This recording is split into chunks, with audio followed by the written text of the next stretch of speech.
إن الله وملائكته يصلون على النبي يا أيها الذين آمنوا صلوا عليه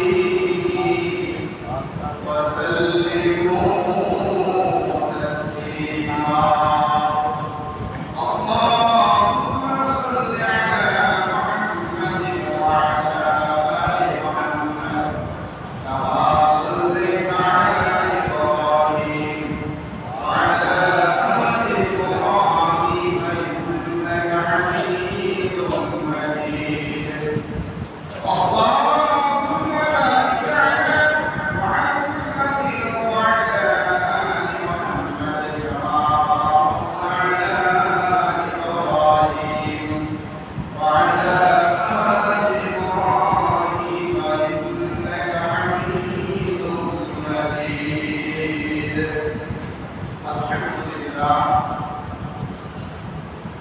الله سبحانه وتعالى অসংখ্য শুকর সুজুদ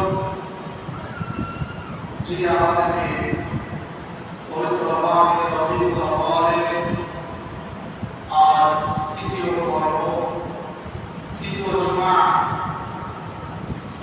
সুস্থ শরীরে সকলের সুস্থ অবস্থায় তিনি আমাদেরকে তার ঘরে আসা বসা চলুন তার পূর্ণকে হাতে ধরে তিনি আমাদেরকে নিয়ে এসেছেন এই আনন্দের শুকরিয়া স্বরূপ আমরা পড়ে গেছি আলহামদুলিল্লাহ লক্ষ করে দুরূদ সালাম সাইয়্যিদুল মুরসালিন সাইয়্যিদুল মুরসালিন রাহমাতুল লিল আলামিন গোটা মানব জাতি শুধু নয় গোটা সৃষ্টি জাতির যদি রহমান সে নবীর প্রতি আমরা ভালোবাসা ওনার প্রতি অন্তর খুলে আওয়াজ দিয়ে বলি সাল্লাল্লাহু আলাইহি ওয়াসাল্লাম আমার ভাইরা মাহে রবিউল আউয়াল একদিকে যেমন বিশ্বনবী সাল্লাল্লাহু আলাইহি ওয়াসাল্লাম দুনিয়াতে এসেছিলেন আবার এই রবিউল আউয়ালের 12 তারিখে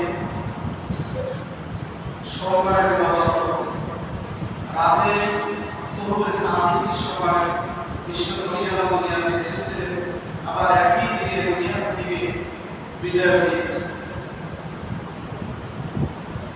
এই গোটা জিন্দেগি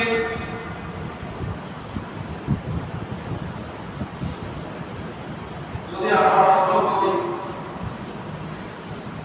তাহলে পৃথিবীতে যত মানুষ আল্লাহ পাঠিয়েছেন বিশ্ব নবীর মতো এত সুন্দর চরিত্র এত সুন্দর চেহারা এত সুন্দর মানুষ পৃথিবীতে আর পাঠান না আর একজনও না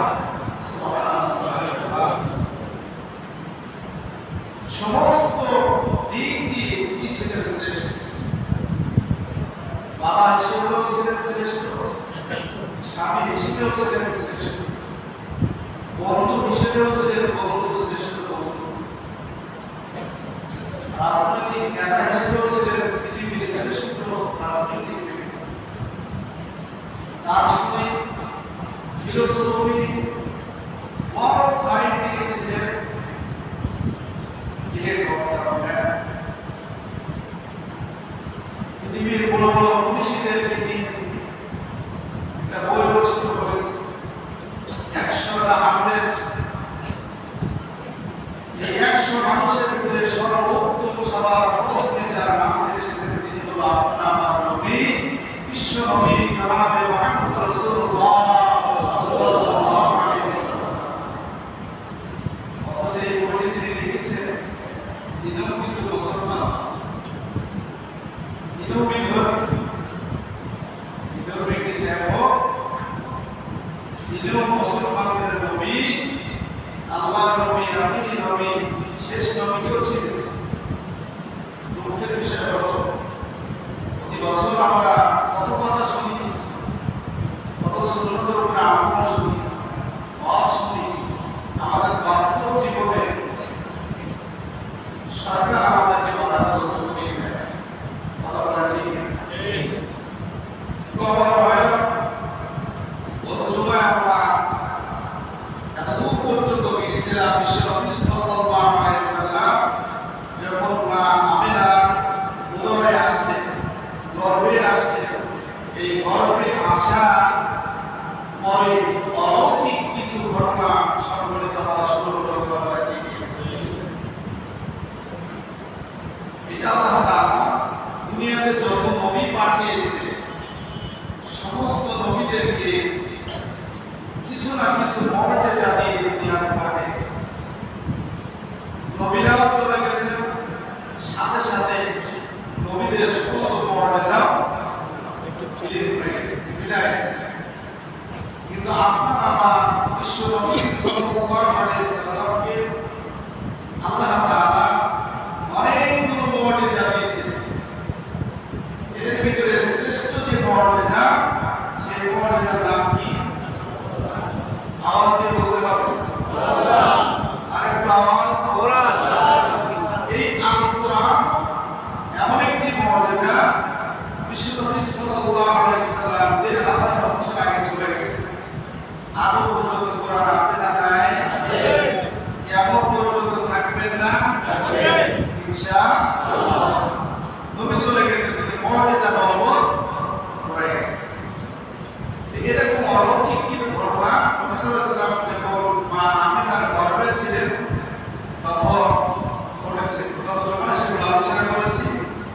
গর্ভে থেকে আসার আগ মুহূর্তে মরিয়ম পুত্র এসে আমিনাকে ফুলের মালা দিচ্ছে, সুসংবাদ দিচ্ছে, জিবরাইল আসতেছেন বারবার। এগুলো আশ্চর্য হওয়ার বিষয়। এই জিনিসগুলো তো বাইরে কেউ জানে না।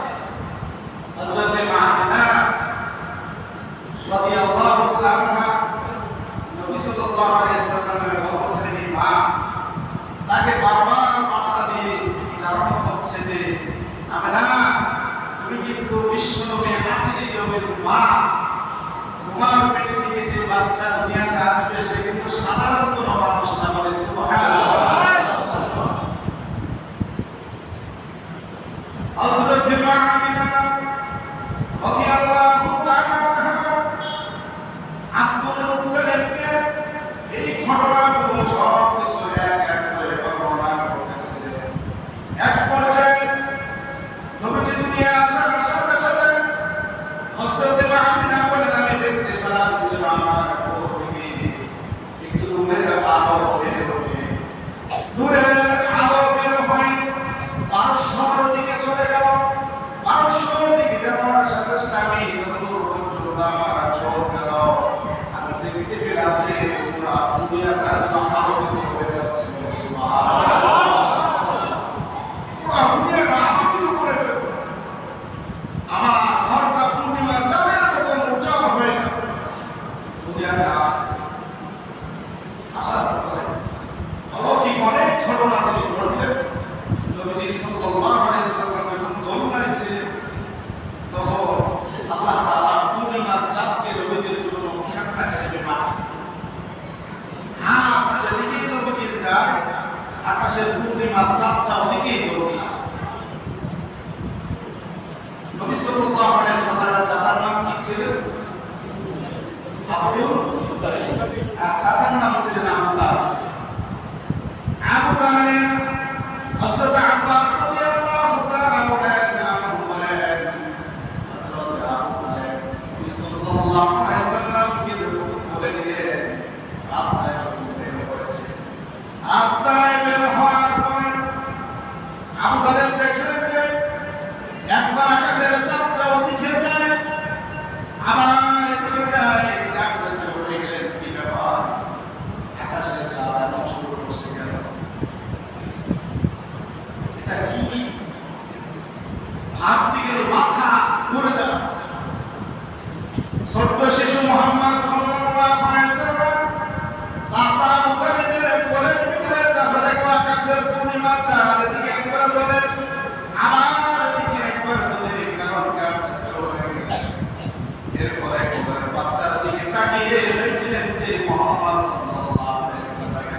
হাত যেদিকে ইশারা করে আকাশের পূর্ণিমা চাঁদ ওদিকে গোলখা।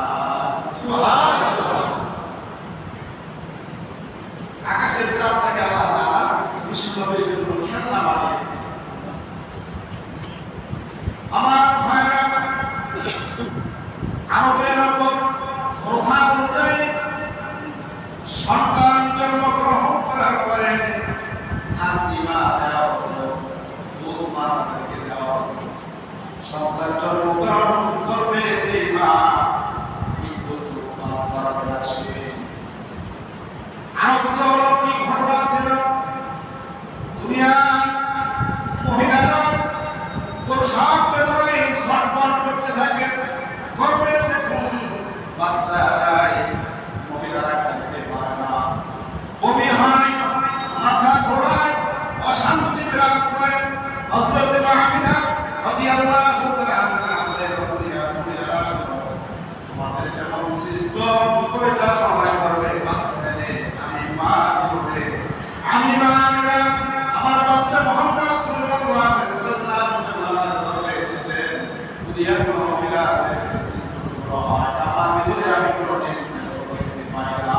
সুবহানাল্লাহ। আমার মা বলেছেন গর্ভে যখন বাচ্চা যায় তখন তারা খাইতে পারে না, বমি হয়, মাথা ঘোরা, শরীর দুর্বল লাগে। কিন্তু মা আতিকা রাদিয়াল্লাহু তাআলা বলেন, আমি কখনো এটা বুঝতেই পারি না, উপলব্ধি করতে পারি না, আমার কখনো বমি হয় নাই, মাথা ঘোরায় নাই, আমি কখনো দুর্বল ছিলাম। সুবহানাল্লাহ। হযরত আমিনা বলেন, দুনিয়ার মা যখন একটা সন্তান জন্ম দেয়, শহীদের রক্তের মতো, শহীদের যুদ্ধের ময়দানে শহীদের অনেক রক্ত প্রবাহিত হয়। মা এবং সন্তান করে যখন রক্ত করে শহীদের রক্তের মতো রঞ্জিত হয়ে যায়। বিশ্বনবী সাল্লাল্লাহু আলাইহি ওয়াসাল্লামের মনে যা হলো, ইহাদের জন্য আমার আপনার নবী বিশ্বনবী এসেছেন, আমার আপনার নবীর গায়ে ঈশ্বরের মৃত্যু আন্দোলন কোনো চিহ্ন পাওয়া যায় না। সুবহানাল্লাহ। রক্তের কোনো চিহ্ন পাওয়া যায় নাই। দুনিয়াতে বাচ্চা যখন আসে কিছুটা হলো দুর্গন্ধ লাগে, কিছু ময়লা আবর্জনার গন্ধ পাওয়া যায়, কিন্তু বিশ্বনবীর ক্ষেত্রে তা নয়। বিশ্বনবী সাল্লাল্লাহু আলাইহি ওয়াসাল্লাম দুনিয়ায় চলে আসছেন, রক্ত নাই শরীরে, দুর্গন্ধ নাই, খুশবু সুঘ্রাণে ঠান্ডা পড়ে গেলেন। আমার নবী আপনার নবীর একটা বড় মুজিজা হলো, দুনিয়ায় যখন কোনো ছেলে বাচ্চা দুনিয়াতে আসে, ছেলে সন্তান যখন দুনিয়াতে আসে, আসার পরে ওই সন্তানকে খতনা করাতে হয়। হয় কি হয় না? সবচেয়ে একটি আশ্চর্যজনক মুজিজা হলো আপনার আমার নবী বিশ্বনবী সাল্লাল্লাহু আলাইহি ওয়াসাল্লাম মায়ের গর্ভ থেকে খতনা কৃত অবস্থায় দুনিয়াতে এসেছেন। বলে সুবহানাল্লাহ। খতনা প্রয়োজন হয় না, খতনা অবস্থায় মায়ের পেট থেকে আল্লাহ তাআলা দুনিয়াতে নিয়ে এসেছেন। সুবহানাল্লাহ।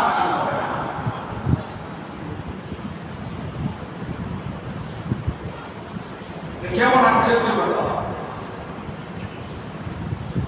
অনেকগুলো ঘটনা বিশ্বনবী সাল্লাল্লাহু আলাইহি ওয়াসাল্লাম যেই সময় দুনিয়াতে আসলেন, 6 মাস আগে বাবা দুনিয়া থেকে বিদায় নিয়েছিলেন। মা এতিম অবস্থায় ছোট ছেলেকে দুনিয়া থেকে নিয়ে আসলেন। খুব একটা গরিব ফ্যামিলি, আলো করে চলে না সংসার। আরবের প্রথা অনুযায়ী হাতিমা যখন চলে আসলেন, শিশু বাচ্চা মুহাম্মদকে কেউ দিতে চায় না। ধনী পরিবারদের, মক্কার ধনী পরিবার থেকে বাচ্চাদের নিয়ে যায়, তখন মুহাম্মদ সাল্লাল্লাহু আলাইহি ওয়াসাল্লামের কাছে কেউ আসে না। না আসার কারণ কি? কিতাবের ভিতরে আসছে না আসার একটা কারণ হলো শিশু মুহাম্মদ ছিলেন নাকি দুনিয়াতে আসার আগে তার মা দুনিয়া থেকে বিদায় দিয়েছে। খুব একটা ভালো পয়সা করতে পারবে না। সবাই তো কিছু আশা করে, কথা বলে ঠিক কিনা? হালিমাতুস সাদিয়া ফরজগার মহিলা স্বামীর সাথে পরামর্শ করে চিরশীল একটি মুখে মাহফিলের ঘরের সামনে দিয়ে যাচ্ছে। আল্লাহ রাব্বুল আলামিন মা হালিমাতুস সাদিয়া অন্তরের ভিতরে শিশু নবী মুহাম্মদ সাল্লাল্লাহু আলাইহি সাল্লামের মহব্বতটা লাগিয়ে দিলে, লাগানোর সাথে সাথে বিশ্ব নবীর প্রতি প্রেমে পড়ে গেলেন। আল্লাহু আকবার। মা হালিমাতুস সাদিয়া স্বামীর সাথে পরামর্শ করেন, মাহফিলা ঘরের সামনে দাঁড়ালেন। বিশ্ব নবী সাল্লাল্লাহু আলাইহি সাল্লামকে মা হালিমাতুস সাদিয়া যখন কোলের ভিতরে নিলেন, মা হালিমাতুস সাদিয়া বলেন, আমার শরীরটা ছিল শুকনা, জীর্ণশীর্ণ অবস্থায় ছিলাম।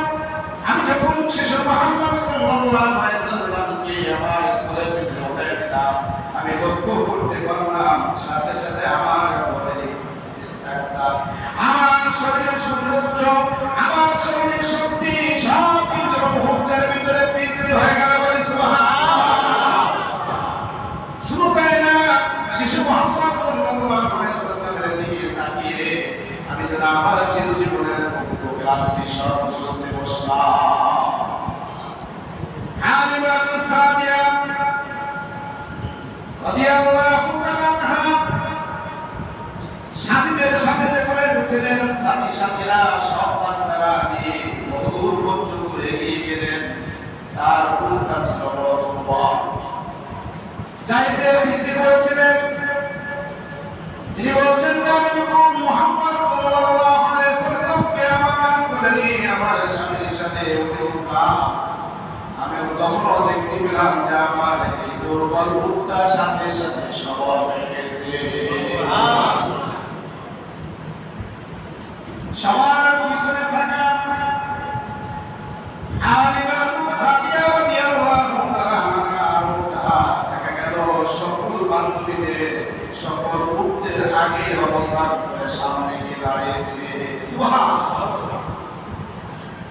হালিমাতুস সাদিয়া বলেন, আমি যখন মুহাম্মদ সাল্লাল্লাহু আলাইহি সাল্লামকে দুগ্ধ পান করাই, ওই দুগ্ধ পান করানো অবস্থায় আমার একটা ছেলে ছিল আব্দুল্লাহ।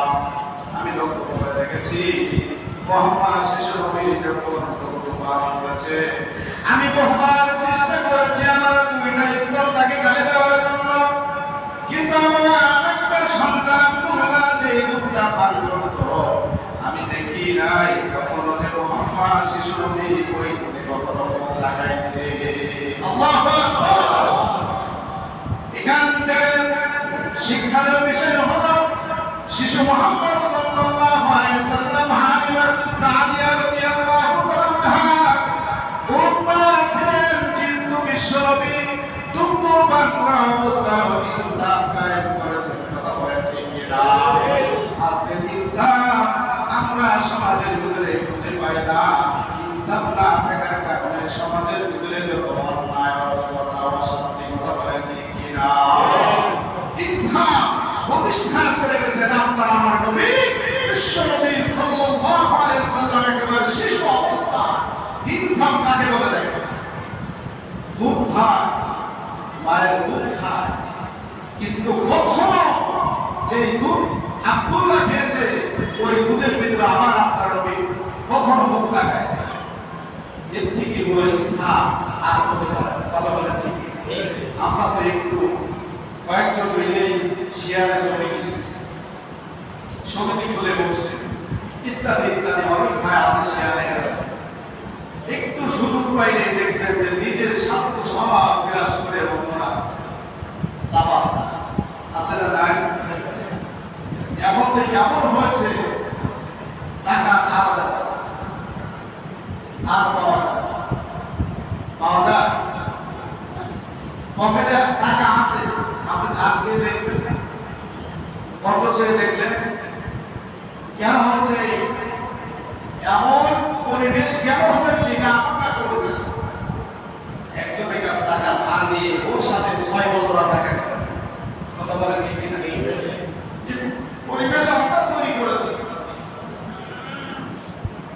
বিপদে পড়েছেন, একজনের কাছে দ্বারস্থ হলেন, সে আপনাকে বিপদ থেকে উদ্ধার করল, কিছু টাকা ধার দিল, ওই টাকা নিয়ে আপনি আপনার সামনে আসতেছেন না টাকা দেওয়ার কোনো খবর। এইভাবেই তো আমাদের সমাজ নষ্ট হয়ে যাচ্ছে, হিংসা পড়ে যাচ্ছে। কথা বলে ঠিক কি? আমার ভাইরা, বিশ্বনবী সাল্লাল্লাহু আলাইহি ওয়াসাল্লাম আস্তে আস্তে বড় হতে লাগলেন, যখন দুধ ছেড়েছে, মা বিলালের কাছে যখন আলিবাতুল সাদিয়া নিয়ে আসলেন, কিছুটা বড় হয়েছে, 5 থেকে 6 বছর বয়স হয়েছে। বিশ্বনবী সাল্লাল্লাহু আলাইহি ওয়াসাল্লাম বিকাল হলে পরে সমস্ত বাচ্চা যেমন খেলাধুলা করার জন্য বাসা থেকে বের হয়ে যায়, বিশ্বনবী সাল্লাল্লাহু আলাইহি ওয়াসাল্লাম ঘর থেকে বের হয়ে প্রতিদিন যেমন বের হয়, আবার সন্ধ্যার আগ মুহূর্তে বাড়িতে চলে আসে। কিন্তু হঠাৎ করে একদিন শিশু মুহাম্মদ সাল্লাল্লাহু আলাইহি ওয়াসাল্লামকে তার মা খুঁজতেছে, পায় না।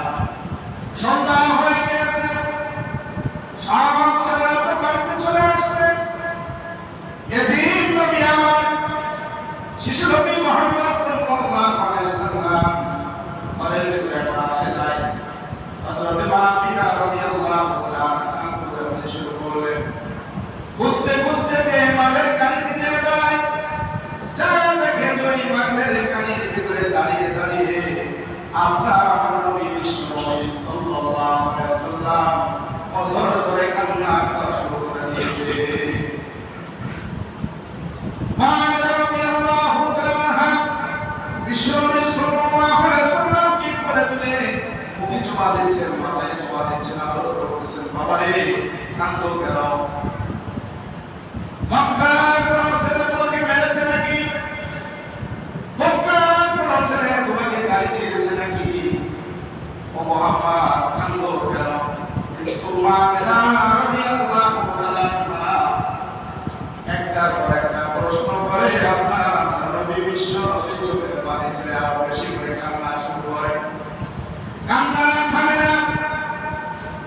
মা আমিনা রাদিয়াল্লাহু তাআলা বলে, বাবা কান্না থামিয়ে বলো, তোমার দাদা মক্কার সরদার কুরাইশদের লিডার আব্দুল মুত্তালিব তোমার দাদার কাছে আমি নালিশ দিয়ে বিচারের ব্যবস্থা করব।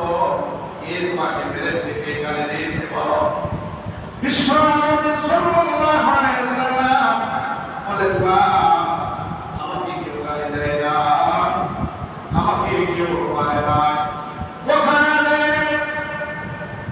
বুঝতে পেরেছি কেউ বকা দেয় নাই, মারে নাই, গালি দেয় নাই। কান্নার কারণটা কি আপনি জানতে পারি? বিশ্বনবী সাল্লাল্লাহু আলাইহি ওয়াসাল্লাম মায়ের মুখের ভিতরে জড়িয়ে ধরে বলে, মা আমি লক্ষ্য করে দেখেছি প্রতিদিন সব বাচ্চাদের বাবারা এসে এসে নাম ধরে ধরে ডাক দেয়, নাম ধরে ধরে ডাক দেয়, আব্দুল্লাহ। এইভাবে একজন করে নাম ধরে ধরে ডাক দিয়ে সব বাচ্চাদের বাবারা বলে দিয়ে তাদের বাচ্চাদেরকে বাড়িতে নিয়ে যায়। আমি আজ কতদিন ধরে লক্ষ্য করলাম, মা আমার বাবা তো কোনোদিন আমাকে নাম ধরে ডাকতে না, আমার বাবা বলে তো আমি বলতে পারি না। আমি মনের এই কষ্টের জন্য আমি কামনা করছি। হযরত মা আমিনা রাদিয়াল্লাহু তাআলা চোখের পানি ছেড়ে দিলেন, কান্নায় ভেঙে পড়লেন। মা আমিনা বলে, আমি কান্না রাখতে পারলাম না। শিশু বাবাকে বলে বললেন, বাবা রে তুই তো আমার কলিজায় আগুন লাগিয়ে দিলি। ও বাবা 6 মাস গর্ভে অবস্থায় মক্কা থেকে সিরিয়ায় এবং বাড়িতে কাজে গিয়েছিল। বাবা এই সময় বাবা ইন্তেকাল করেছে, চলো বাড়িতে চলো, কান্না করবা। তোমার দাদার সাথে বলে কাফেলার ব্যবস্থা করে তোমার বাবার কবর জিয়ারতের জন্য দেখার জন্য আমরা যাব, চলো কান্না করো না। হযরত মা আমিনা বলে, কয়েকজনের কাফেলা নিয়ে নবী সাল্লাল্লাহু আলাইহি ওয়াসাল্লাম মুহাম্মদকে সাথে নিয়ে বাবার কবর দেখার জন্য